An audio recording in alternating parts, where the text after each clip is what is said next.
Classic stocks come out of turn number 1. Mark Garrett in the 17 leads them away. And Tommy Mason is in the 96. Whoa, Dennis Iverson in the 55. That's how I do my race lineup. Welcome to the Classic Stocks, ladies and gentlemen. Mike Collado in the 71. Oh, we're going 4 wide back here. So that 43 car. Oh, wait 1 second. The 44 car, I believe, is braking. That car does not sound good at all when he came by. Battle for second. The 96 and the 40. That's Harry McAlien versus Tommy Mason. The 43 car there, Kenny McAlien. 44 of Patrick Miller has pulled it off the track. That's unfortunate. Sounded like a major issue. Major tissue. No, I'm just kidding. The caution comes out on lap number 2. There's probably debris from the 44 car. That's what I'm guessing. And according to how the rules go, I think the 96 car will get a spot back. But we're going to find out. So, yeah, caution. Actually, what? Yeah, actually, as I understand, it's because 71 has a fuel leak. 71 has a fuel leak? Yes, that's what I'm hearing right now. He's supposed to head off, get it fixed right now. Wow. That's immense. So, who does that... So, does... Wow. I am at a kind of a loss for words. Oh, yeah, you can see it. Look at that. Look at the trail he just let off. That 71 car seriously has a leak. I'm not quite sure what exactly caused that for him, but that's just unfortunate for Mike Collado. So we just pulled 2 cars off the track. You see Patrick Miller in the 44 there also. So yeah, bummer, guys. Okay. So due to the change, we are getting ready to go back to green, and you see there, Tommy Mason is your leader in the 96. He's going to set up this restart, and Tommy, it's time to make that car really wide if you're going to keep that lead. Green flag is out, and let's see what he can do. I'm sure he's going to hold that inside as much as he can. You see how the 40 car and 43 both pull so strongly off the turns. Harry's going on the outside and going to get a little sideways. Tommy leads his lap. I believe, no, he's led before. Yeah. Well, hey, the 96 car just got 5 bonus points that don't exist. Harry McAlien fighting on the outside. The 96 car doing everything it can to hold him off. Side by side for the lead. Will Harry clear him going into this turn? No, not yet. Tommy's fighting it, but gets a little bit out of control coming out of the turn. Harry McAlien's your leader in the petty blue 40 car. Now it's a case where can Tommy hold off Kenny? Kenny on the inside.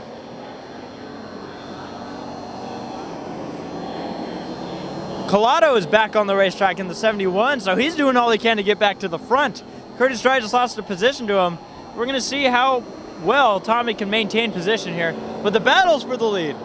Father and son. Son on the inside and son looking to prevail here. Kenny McAlien takes away a spot from Dad Harry. Collado looking on the outside.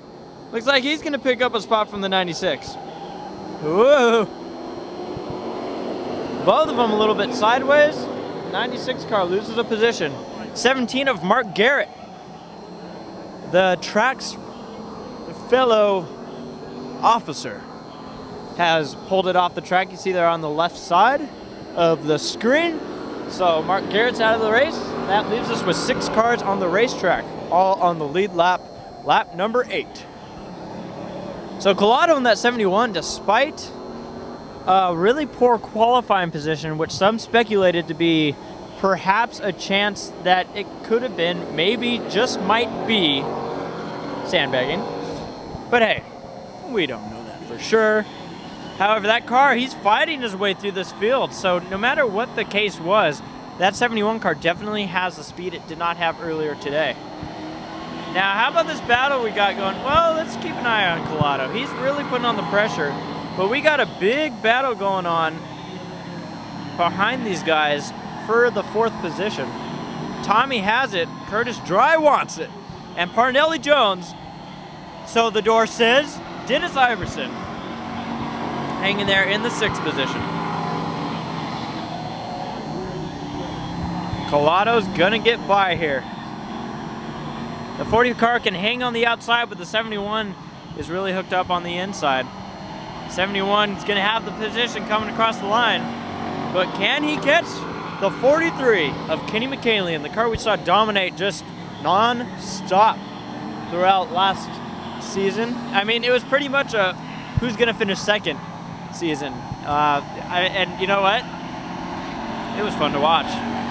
But it's nice to see a little bit of competition for the leader. Looking back here, Curtis Dry, Dennis Iverson, Tommy Mason leading those two in the 96 car.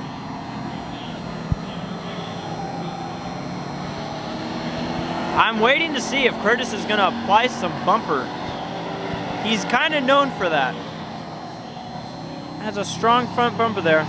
There's a lot of orange on these cars at the end of races sometimes. There's Dennis Iverson in that 55. On the door it says Parnelli Jones. There's some bumper.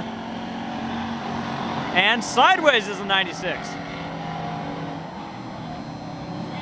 This is getting interesting here. Locking him up is the 55.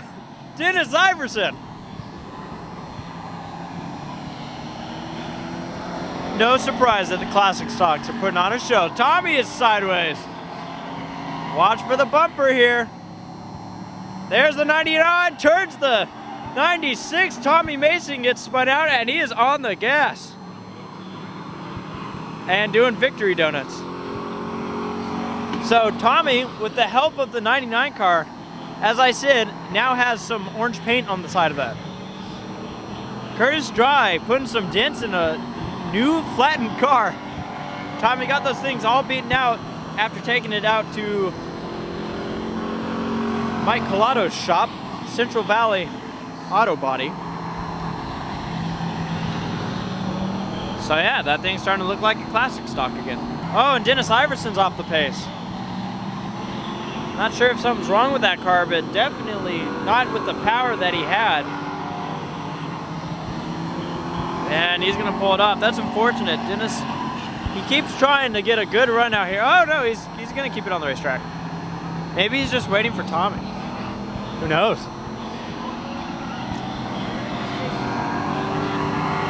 So right now, pretty spread out throughout the ranks. The closest battle we have is between second and third. All right, so there they go by Dennis Iverson. Iverson's incredibly off the pace right now, but he's not pulling it off the racetrack. This will be interesting for your second and third place guys. They get around just fine now. Iverson is going for the shortcut. So Tommy's now going a lap down. That's unfortunate. But he got hit, he got spun, and now his run is done. We got ourselves a battle here for second. Collado versus Harry McCallion. Blue wheels versus blue car. Lots of blue in there. And Dennis Iverson going for it big time. Maybe he just had to switch ignition boxes. You know how advanced these cars are. Well, you know, Dennis Iverson is back on the racetrack. But here's the battle. Harry McCallion versus Mike Collado Jr. 71 versus 40. The 40 has a run on the outside. Let's see if he can make that thing stick like it did around the 96 car. He is going for it. I wonder if the 71 car is losing power or if the 40 car just kind of saved it. Because the 71 did have to work his way through traffic a bunch. Used up those tires a little more than the 40 car did. That 40 car's a little sideways. This is a good race we have going on for our second position. White flag is out. The 43 of Kenny McCallion with a huge, I'd say half a track lead. He's gonna be the guy that we're gonna watch cross the line and take the checkered flag. Kenny McCallion is your winner. And here's a battle for second. Harry's not gonna get there before the 71. Collado and then the other McCallion. And then rounding out the top four is the 99 of Curtis Dry. So, yeah, the 96 car, Tommy Mason, not a bad run considering what transpired through this race. but definitely a fun race watching the Classic Stocks. New sponsor for the Classic Stocks, by the way. Check this out. Look on the front end of this. Ken Porter Auctions. So these guys have a title sponsor. Thank you to Ken Porter Auctions for sponsoring this division. That's a huge, huge thing for these guys, and hopefully it'll get us more cars out here for this division.